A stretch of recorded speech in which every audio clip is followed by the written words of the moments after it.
네, 드디어 마태복음 7장이 끝났습니다. 네, 마태복음 7장을 끝내는데 한 11개월 정도 걸린 것 같아요. 네, 이대로 가면 한 마태복음 끝나는데 3년?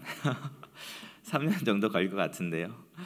네, 우리 어떻게 지금까지 살펴보신 게 기억이 나십니까?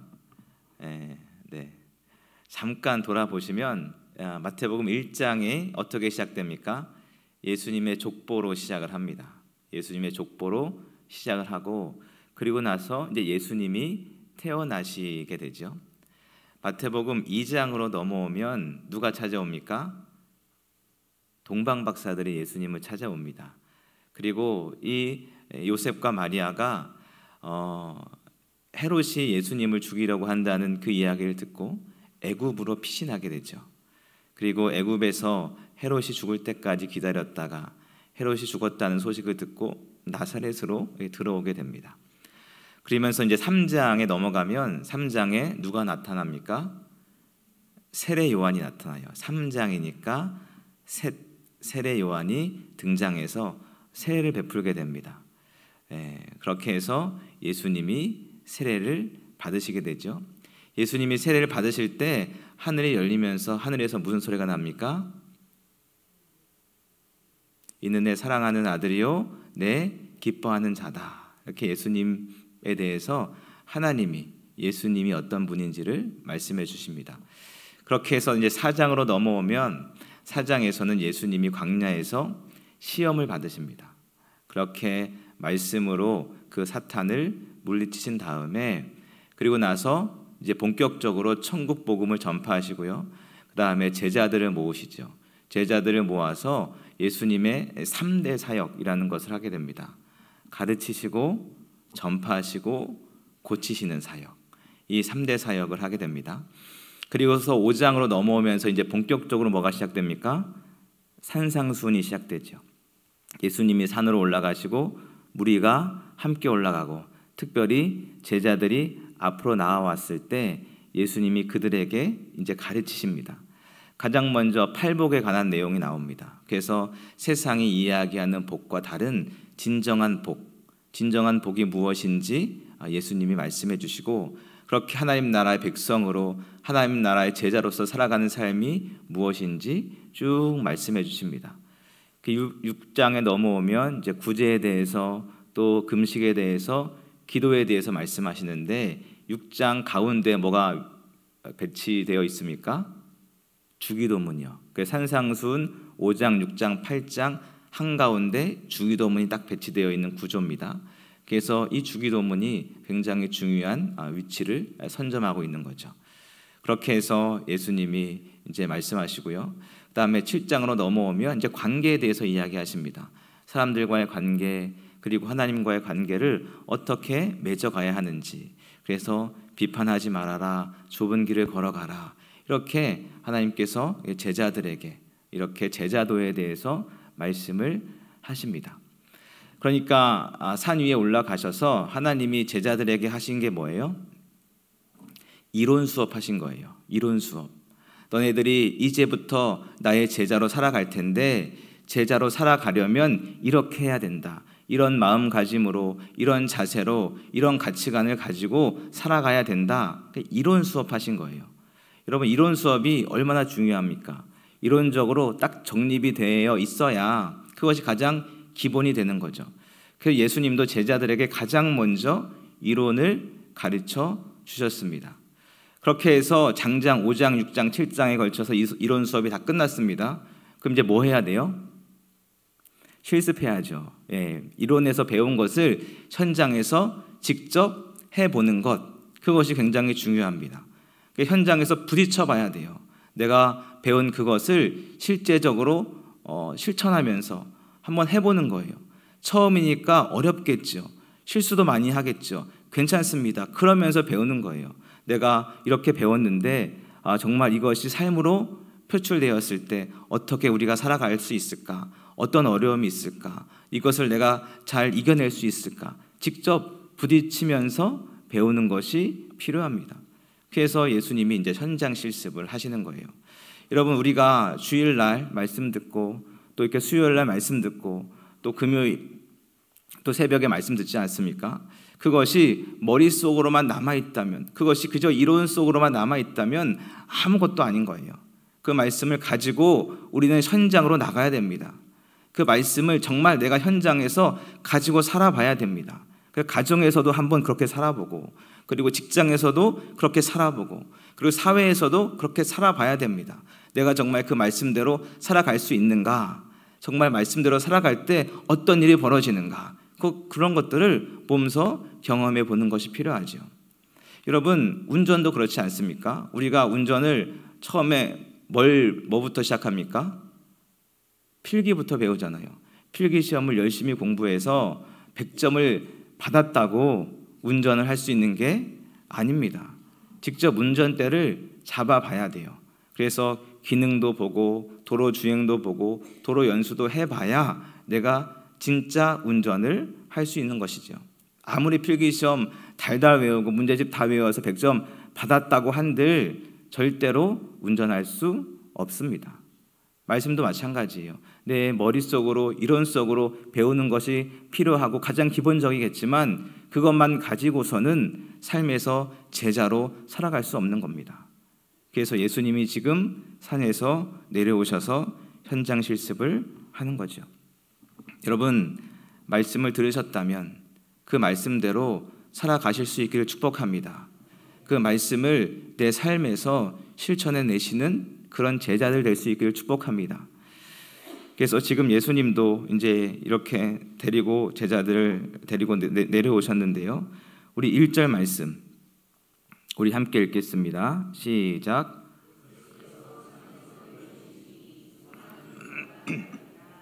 아멘. 그러니까 산에서 이론 수업을 마치고 내려오셨습니다. 이제 현장 수업을 시작하는데 많은 무리들, 많은 제자들이 함께하죠.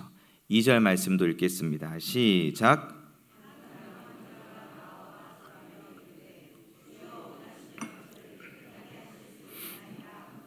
아멘. 여러분, 내려오자마자 한 나병 환자가 예수님을 찾아옵니다. 여러분, 현장은 만만치 않습니다. 현장은 우리를 기다려주지 않습니다. 우리를 배려하지 않아요. 그냥 막무가내로 밀어옵니다. 이론 수업할 때는 그냥 가만히 앉아서 좋았죠. 하지만 현장으로 내려오면 굉장히 치열한 삶이 기다리고 있는 거예요. 내려오자마자 바로 실습이 시작됩니다. 쉴 겨를도 없이 나병 환자가 예수님께 나오죠. 여러분, 나병은 잘 아시는 것처럼 굉장히 심각한 질병입니다. 그 당시로는 치료가 불가능한, 그리고 전염성이 너무나 강해서 반드시 율법에 따라 격리되어야 하는 그런 질병이에요. 그러니까 나병 환자가 겪는 아픔은 이 육체적인 아픔도 있겠지만 무엇보다 사람들과 격리되는 아픔이 가장 큰 아픔이었을 것입니다. 사람들의 손가락질을 당하고 사람들의 외면을 당하고 사람들이 나를 거부하는 것, 그것은 경험해 보지 않은 사람은 모를 겁니다. 사람들이 다 나를 손가락질해요. 나를 수군거립니다. 나에게 가까이 오지 말라고 그럽니다. 그래서 친구에게도 갈 수 없어요. 사랑하는 가족에게도 갈 수 없습니다. 심지어 성전에 들어가서 제사를 지낼 수도 없습니다. 그러니까 사람들과의 관계가 단절된 그 아픔, 심지어 하나님과의 관계가 단절된 그 아픔이 이 나병 환자의 진짜 아픔인 것이죠.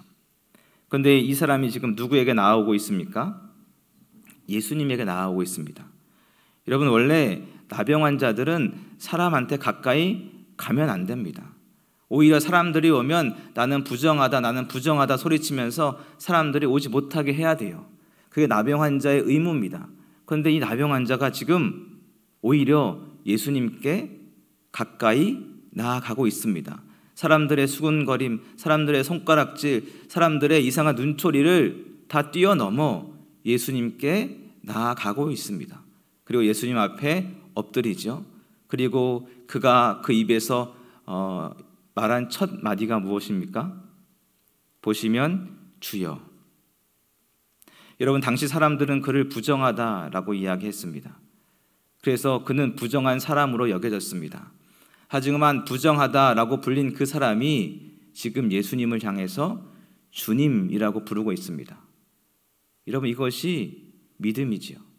사람들이 나를 무엇라 부르든, 사람들이 나를 버리고 나를 외면하고 나에게 부정하다 말할지라도 내가 예수님 앞에 나아가 예수님께 주님이라고 부를 수 있는 것, 그것이 바로 믿음인 줄로 믿습니다.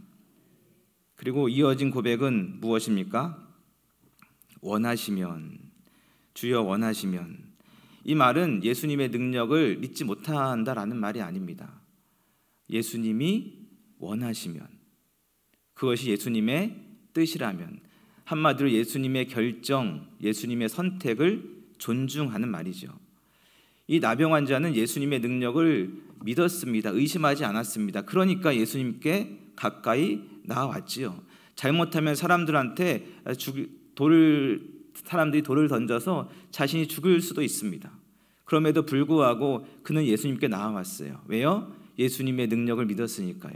예수님이 자신을 고쳐주실 것을 믿었으니까요. 근데 문제는 뭡니까? 예수님의 능력이 문제가 아니에요.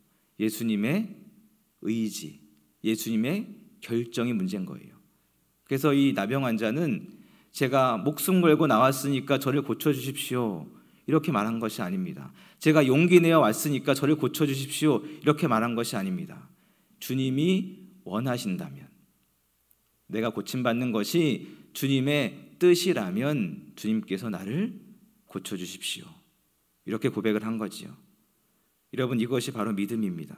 믿음은 주님 제 뜻을 이루어 주십시오, 이게 아니고요. 주님의 뜻이 내 삶에 이루어지게 하옵소서, 이것이 믿음인 줄로 믿습니다. 지금 이 나병 환자는 주님께 그 뜻을 묻고 있는 거예요. 주님이 원하시면 내 이 아픔, 이 고통, 이것은 아무것도 아닙니다. 주님이 원하신다면, 주님의 뜻이라면 나를 힘들게 하는 이 내 모든 문제들, 내 모든 상황들, 내 모든 공격들, 이것은 아무것도 아닙니다. 이렇게 이야기하는 거예요. 여러분, 이게 현장입니다. 이론과 현장은 정말 다르죠.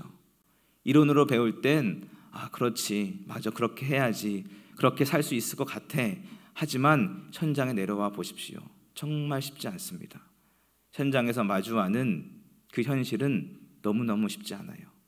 말씀을 들으면 그래 사랑해야지, 그래 용서해야지. 하지만 현장에 가서 정말 원수 같은 그 사람 얼굴 바라보십시오. 어떻게 사랑할 수 있습니까? 어떻게 용서할 수 있습니까? 그래 주님 의지해야지, 그래야지 결심했다가 현장에 가보십시오. 직장에 가보십시오. 어떻게 내가 주님만 의지하며 살아갈 수 있을까요? 현장과 이 이론은 너무나 달라요. 그렇기 때문에 우리가 이 현장에서 반드시 들은 말씀을 실천하며 살아가는 그 노력이 필요한 것이죠.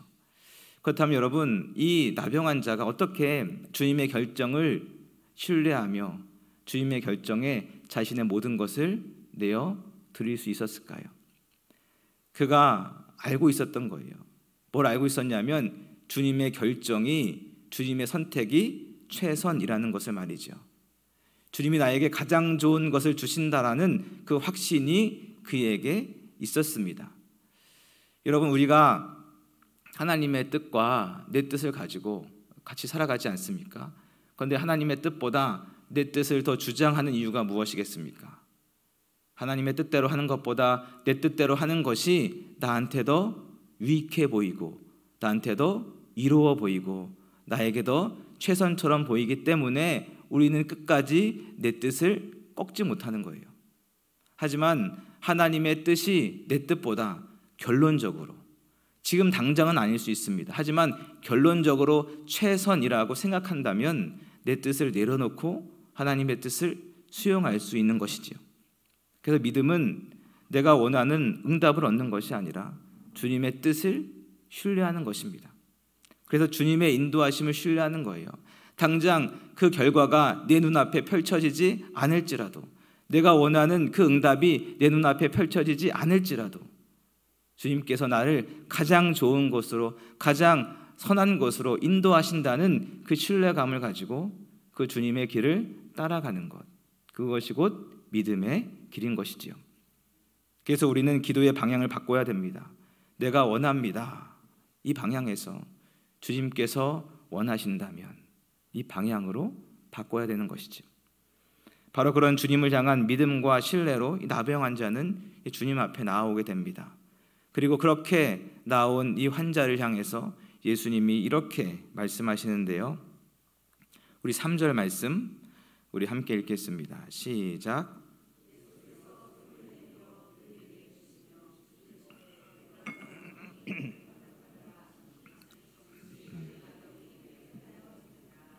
아멘. 여러분, 이 장면은 당시 유대인들이 보기에 굉장히 충격적인 장면일 수밖에 없습니다. 왜냐하면 당시 사람들은 이 부정한 자를 가까이 하면 안 됩니다. 부정한 자를 만지면 안 됩니다. 부정한 자와 접촉을 하면 그 접촉을 한 그 사람도 부정하게 되는 거예요.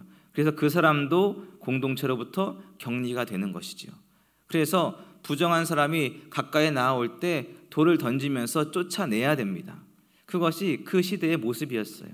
그래서 예수님이 이 부정한 자의 몸에 손을 대십니다. 여러분, 예수님은 손을 대지 않고도 말씀만으로도 충분히 고치실 수 있습니다. 나중에 나오겠지만 백부장의 하인을 고치실 때 어떻게 고치십니까?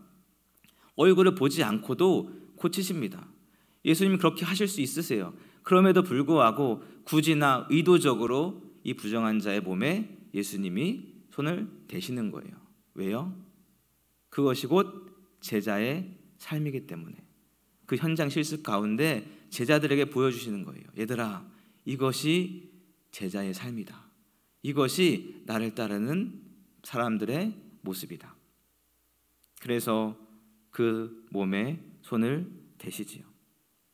여러분, 세상은 부정한 자와 거리를 둡니다. 실패한 자, 낙오한 자, 그리고 그런 사람들에게 손가락질 당하는 사람과 거리를 둬요. 왜요? 내가 그 사람들과 가까이 하면 나도 같은 취급 받을까 봐, 나도 같이 손가락질 당하고 같이 왕따 당하고 같이 외면 당할까 봐 우리는 그들과 거리를 둡니다. 하지만 예수님은 그들 가운데 가까이 가셨어요. 그리고 그 몸에 손을 대시고 그의 병을 치료해 주십니다. 여러분, 이것이 오늘 우리에게 주시는 메시지 아니겠습니까? 우리가 예수님의 제자라면 예수님처럼 손을 내밀어야 되지 않겠습니까? 우리가 예수님의 제자라면 그 길을 걸어가야 되지요. 사람들은 멀리 했지만 예수님은 가까이 가셨습니다. 사람들은 돌을 들었지만 예수님은 손을 내미셨습니다. 사람들은 거리를 두었지만 예수님은 그를 품에 안으셨습니다.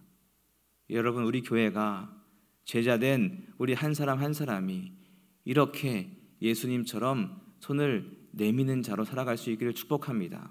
소외된 자, 아파하는 자, 사람들로부터 상처받아 혼자 쓸쓸히 눈물로 매일매일 보내고 있는 그 사람에게 손을 내밀어 함께 가자고, 함께 치유받자고, 함께 회복되자고, 그렇게 손을 내미는 우리 교회, 우리 모든 성도님들 될 수 있기를 축복합니다. 이어서 본문 4절은 이렇게 이야기하는데요. 마지막 4절 말씀 함께 읽겠습니다. 시작.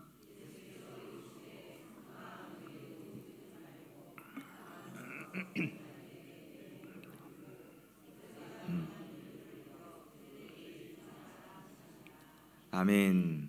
여러분, 주님은 나병 환자를 깨끗하게 하신 다음에 이렇게 말씀하세요. 제사장에게 내 몸을 보여라. 왜 이렇게 말씀하실까요? 이것은 단순히 너의 병이 고쳐졌다라는 것을 확인하는 작업을 넘어서 다시 공동체로 돌아가라는 명령이죠. 당시 이 부정한 사람들은 이 부정한 이 병이 낫게 되면 제사장에게 가서 이 병 고침을 확인합니다. 그리고 난 다음에 다시 가정으로 공동체로 돌아갈 수 있게 되는 거예요. 그러니까 예수님은 이 사람을 이 육체만 치료해 준 것이 아니고요, 이 공동체와의 단절, 공동체와의 이 깨짐을 하나님께서 지금 회복시켜주고 있는 것이죠. 이 나병 환자의 가장 큰 아픔이 그거 아닙니까? 사람들이 다 나를 멀리하고, 다 나를 미워하고, 다 나를 오해하고, 다 나를 손가락질하는 거. 그래서 그들과의 관계가 단절된 거.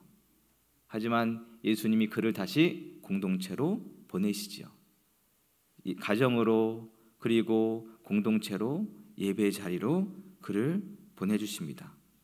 여러분, 그 공동체에 들어가야 진정한 치유가 일어나는 것입니다. 치유는 언제나 이 관계 속에서 완성이 됩니다. 나 혼자 은혜 받고 나 혼자 변화되고 나 혼자 회복된다고 그 치유가 완전해지는 것이 아닙니다. 공동체로 다시 들어가 함께 예배하고 함께 교제하고 함께 사랑을 누릴 때 그 공동체 안에서 내 깊은 상처가 다 치유되고 온전한 치유와 회복을 경험하게 되는 것이지요. 여러분, 오늘 우리는 어떻습니까? 교회 안에 있으면서도 교회 밖에 있는 사람처럼 그렇게 살아갈 때는 없습니까? 구역에 또 여러 기관에 속해 있지만 그곳에서 홀로 된 자처럼 그렇게 지내고 있지는 않습니까? 이 예배당 안에 있지만 많은 사람들과 단절된 채로 그렇게 앉아 있지는 않습니까? 주님은 우리를 공동체로 보내십니다. 그리고 공동체 안에서 진정한 회복을 경험하게 하시지요.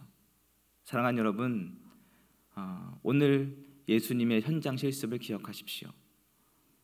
이 나병 환자처럼 주님께 담대히 나아가십시오. 주님께 나아가는 것을 방해하는 것들이 있다면, 방해하는 시선들이 있다면 그것을 과감히 제거하시고 그것을 과감히 뛰어넘어 주님께 나아가십시오. 그러면 주님이 우리에게 다가오셔서 우리를 만지실 것입니다. 그리고 우리는 그렇게 치유되고 회복될 것입니다. 그리고 주님은 우리를 다시 공동체로 보내십니다. 그리고 공동체 안에서 진정한 치유와 회복을 맛보게 되는 것이죠. 여러분, 공동체 안에서 여러 가지 상처로, 여러 가지 아픔으로, 또 여러 가지 오해로 공동체 밖으로 나간 분들이 있습니다. 그분들은 그 밖에서 나름 회복되는 시간을 경험하지요. 하지만 공동체 밖에서의 회복은 반쪽짜리 회복에 불과합니다. 그들이 진짜 회복을 누리기 위해서는 다시 공동체 안으로 들어와야 돼요. 그래서 깨진 공동체를 다시 회복시키는 그 경험을 통해 온전한 치유가 완성이 되는 것이지요. 그런 놀라운 치유와 회복이 우리의 인생과 우리의 교회 가운데 늘 경험될 수 있기를 주님의 이름으로 축복합니다. 기도하겠습니다.